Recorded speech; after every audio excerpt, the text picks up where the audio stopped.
Bonjour et bienvenue dans Archi-Urbain, l'émission qui vous parle d'architecture et d'urbanisme à Bruxelles.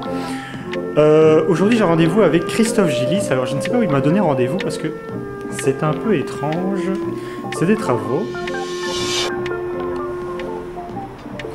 Donc Christophe, nous voici devant la façade du Palais des Vins ou de la Halle aux Vins. Le bâtiment, en fait, au départ, s'appelle le bâtiment Brias. Oui. Ensuite, après la Seconde Guerre mondiale, ça a été racheté par la famille de Prince et c'est devenu le Palais du Vin. Ah d'accord. Cette appellation est restée, Oui. mais c'est une appellation commerciale. Ah oui. Actuellement, le bâtiment est occupé par le centre d'entreprise qui s'appelle les Ateliers des Tanneurs. Oui.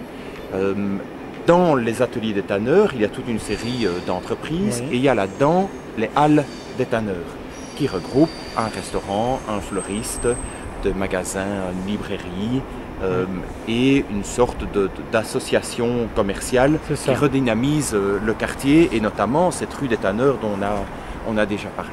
Donc tu vois, et moi ce que je voulais te montrer dans cette façade-ci, ce qui est intéressant en fait, c'est que pour redonner vie à un bâtiment comme celui-là, il y a tout un travail de rigueur dans la restauration de ce qui est existant. Oui, oui. C'est prendre la qualité sociale d'un bâtiment, sa valeur économique, sa valeur patrimoniale dans la mise en œuvre, la manière dont les artisans ont fait valoir leur créativité. Donc on a ainsi restauré les châssis, restauré la brique et surtout les sgraffites qui sont réalisés par Géo Ponchon et qui en fait expriment toutes les grandes régions vinicoles d'Europe, mais également, et c'était déjà particulier pour l'entreprise Brias, du vin qui venait du Chili, du Portugal et ainsi de suite, donc parfois vraiment outre-Atlantique. Donc ce travail de restauration s'est appliqué dans un souci de redonner vie, la splendeur tant esthétique que des moyens de construction.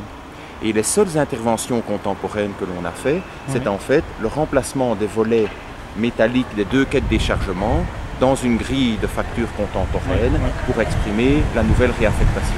C'est ça. Alors, on est rue des Tanneurs. Moi, la première fois que je suis venu ici, j'ai eu un peu du mal à trouver.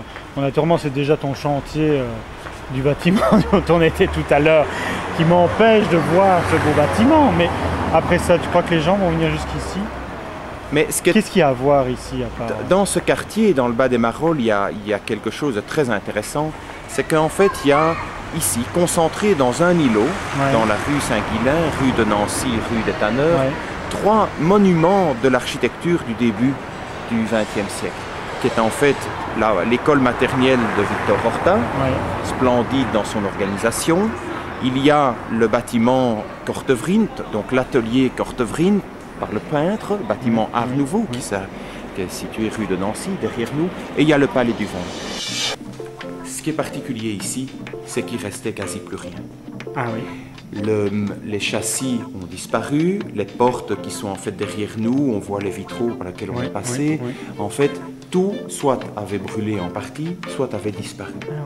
Heureusement, et c'est une des caractéristiques intéressantes de notre opération, on a rencontré lors de les enquêtes sociales avant le chantier, on a rencontré ici un employé qui était un passionné et un photographe de formation. Et il a retrouvé dans plus de 1000 clichés tous des photos d'archives qu'il avait faites quand il y travaillait.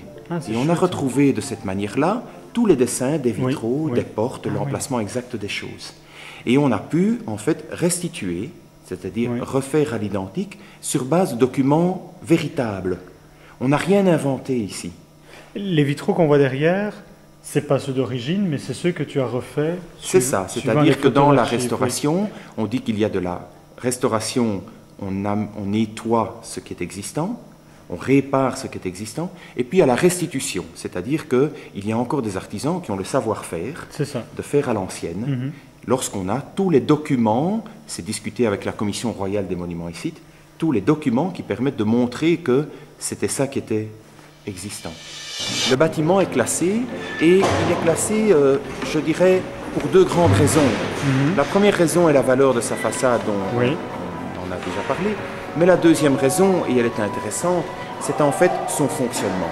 Et ce dont je t'ai parlé, c'est que ce qui est révolutionnaire dans ce que Fernand Simons a fait, c'est qu'il a ramené toute l'organisation autour d'un atrium, d'une halle vitrée, et tout s'organise autour de cette partie-là. L'administration, le mouvement, je dirais, la manipulation du vin qu'on doit mettre en bouteille, et ainsi de suite. Et donc maintenant, on va rentrer dans ce qui est en fait cette halle vitrée, qui est le centre névralgique, qui est toute beau, qui est très très belle. Et ce qui est particulier ici dedans, c'est en fait toutes les coursives en béton qui exprimaient le lien qu'il y avait entre toutes les fonctions et tous les emplacements différents, les fonctions industrielles du bâtiment. Qui a décidé cette reconstruction et qu'est-ce que c'est devenu? Bon, on a vu, il y a un fleuriste, il y a un restaurant, mais et le reste alors, c'est quoi? Donc l'organisation du bâtiment ici fait l'objet d'un vaste projet que le CPAS a proposé et a eu comme intention dès 1996 déjà, donc il y a plus de 10 ans maintenant. Ils sont à la recherche en fait de bâtiments qui vont permettre de redynamiser le bas des Marolles et dans une réflexion économique. L'intervention la plus significative est en fait la création de 4 cours intérieures. Et donc on va faire en sorte que ce qui va redynamiser le site est une intervention qui est peu destructive sur le site, mais qui va, par son implantation, engendrer une dynamique urbaine de tous les gens qui fonctionnent et qui vivent autour de cette cour. Il y a un vocabulaire, il y a en fait un travail que l'on a fait sur les nouvelles interventions, aussi bien dans la matière qu'on emploie, le bois, le métal, l'acier galvanisé, que dans les couleurs. Toutes les interventions neuves ont fait l'objet en fait d'une codification de couleurs.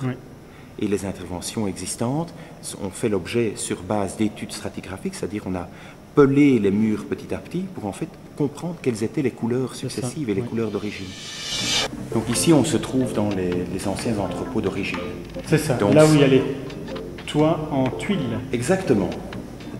Alors ce bâtiment, qui est en fait une structure traditionnelle de briques, de voussettes, est le mieux adapté pour y installer des ateliers, des entreprises. Et donc on a proposé de réaffecter ces anciens entrepôts en petites entités qu'on a appelées le plus petit commun dénominateur, avec une petite cellule sanitaire, de technique et ainsi de suite, dans lequel les ateliers des tanneurs proposent en location des surfaces de base avec un service commun. Et c'est ça l'intérêt de la programmation du centre d'entreprise, c'est que les ateliers des tanneurs donnent un service à ces petites entreprises qui démarrent ou qui ont un volet social et de formation. Et donc eux font la centralisation, la gestion, l'aide à ces entreprises. Et nous avons transformé ce bâtiment en faisant une intervention relativement simple, c'est en dénudant, donc en enlevant tout ce qui était superflu, en gardant l'élément de base et en y intégrant les techniques indispensables. Alors on est ici dans la cage d'escalier, en fait, où on a démoli 3 travées pour réaliser un puits de lumière avec un nouvel escalier baigné de lumière. Et ce que je propose, c'est de te montrer un Allons-y alors. Ce qui est intéressant ici, on est donc dans les combles, dans la partie supérieure. On a pris la lumière au maximum, soit par une nouvelle façade qui donne sur les cours, soit par des systèmes de fenêtres en toiture. Et on a intégré de manière la plus discrète possible tout ce qui était chauffage, technique, électricité, le tout concentré vers un bloc de service technique qui lui était réalisé en bloc de béton brut, dialoguant de cette manière-là avec la maçonnerie apparente du bâtiment ancien. Donc dans cette partie, on est donc dans la halle au fût, là où il y avait les anciennes barriques.